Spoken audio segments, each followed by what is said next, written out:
Welcome to ACC.13. You know, one of the neat initiatives of the college is the whole concept of fellows in training and then early career. And I'm pleased to be joined by two people that represent both of those. Andrew Freeman, you are chair of the early career section, is that correct? Correct. And then Scott Lilly, you're chair of the FIT committee, is that correct? So Correct. Scott, let me begin with you. Tell me a little bit about the FIT committee and the whole agenda of really the FITs. Yeah, so the FIT committee exists to serve as a liaison between fellows and then ACC programs and administration. And we spent a lot of time this year trying to craft a meeting that was going to be valuable from a number of perspectives. And, I think this year's meeting, in comparison to past year's meeting, is more comprehensive, but at the same time more concise. We were able to create pockets in the FIT lounge and other spaces to address very specific interests of fellows, and we were also able to maintain the core programming that fellows need to see year after year. And which sounds great. The concept of fellows in training being actively involved in the college. Tell me a little bit about that. Yeah, so it's, as a fellow, you want three things. You want to be educated, you want to find a job, and you want to have a mentor. All of those things are readily available within the ACC, and the more involved you get, the more you learn about those and the more you're able to utilize those tools. So it's not just a supplement to your training and your education, it can become your training and education. That's super. I'll come back to that in just a second. Andrew, I had a chance to visit with you earlier, and I think the whole concept of the early career, tell me a little bit about that initiative because it sounds fabulous. Sure, so it's a new initiative of the college, and as you may or may not know, there's 7,000 members in their early career, which we defined as those that are 7 years and before right out of training.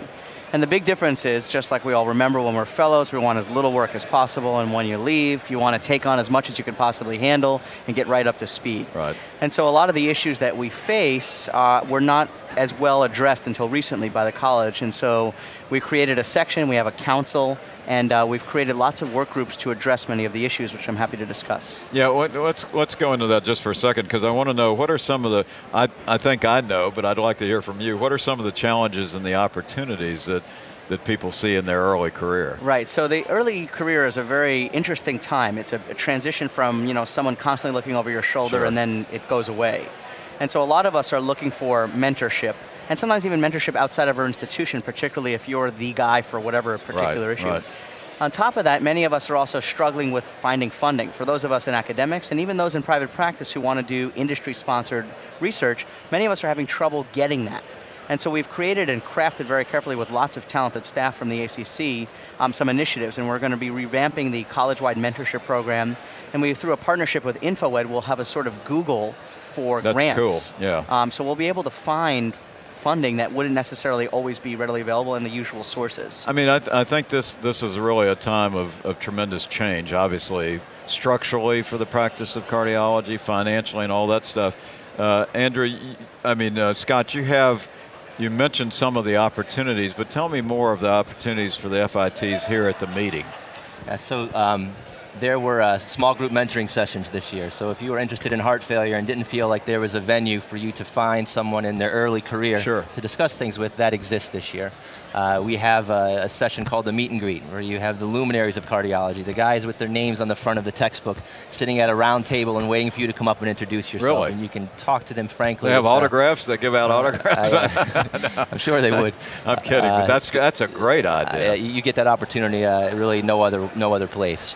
So that's really good. And then, Andrew, obviously the early career is also undergoing a lot of change now. What do you see as some of the biggest priorities as you look forward at the section moving forward? The biggest priorities for us is to engage our members, and so we've done a couple of very interesting things. Firstly, Scott and I together have worked on, and you may have seen, there's a new glossy CardioSource World News just for early career and FIT, which we've worked on jointly.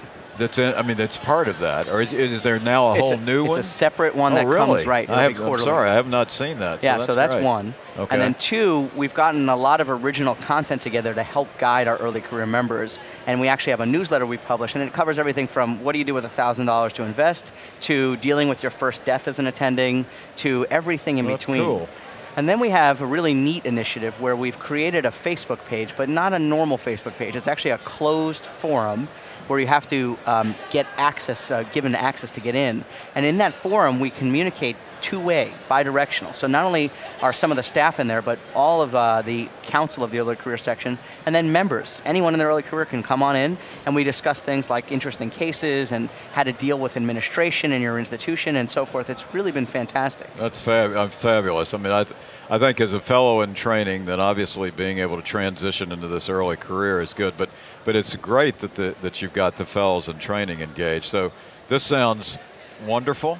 Wish they'd had that when, back in the dark ages when all of us, because I think with the way medicine is practiced today, you really need this, and I think it's a great way for the college to really bond with with people coming out of early training. Thank you both for what you're doing, and thank you for joining us, and we hope that you'll stay tuned for more from ACC 13.